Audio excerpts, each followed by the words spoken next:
বাবাই, হ্যাঁ, এগুলো কি হয়? এই দেখো কতগুলো টিস্যু পেপার কিনে দিয়েছে।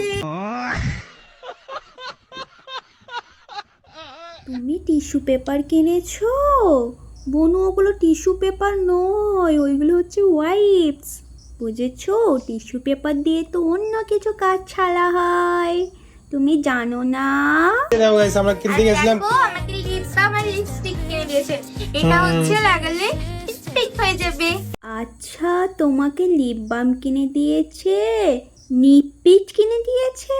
ও বাবা গো, আমি তো জানতাম না এটা দিলে পিক পিক হয়ে যায়। পিঙ্ক পিঙ্ক হয়ে যাবে। আর গাইস, আমরা ওই জন্য ড্রেস কিনতে গেছিলাম, আমার জন্য নিয়ে চলে আসছি। দেখাবে না? হ্যাঁ, দেখাবো না। একদম। তোমার জামা দেখে আমরা কি করবো বনু? বুঝতে পারছো না? তোমার জামা তুমি তোমার কাছে রাখো, আমাদের দেখা কোনো দরকার নেই। আমরাও তো যাবো শপিং করতে নতুন দোকানে, বুঝেছো? কুপনটা না থাকলে আবার ডিসকাউন্ট দেবে না, তাই না? আমরা জেনে শুনে নিয়েছি। হ্যাঁ, আর কালকে কুপন দেবে কিনা জানি না, আমাদের তো লাভ হয়ে গেল। চলো, কত কি নিয়ে নিয়েছে। ঠিক আছে, চলো, পরে দেখা হবে। হ্যাঁ, ওকে। ওকে।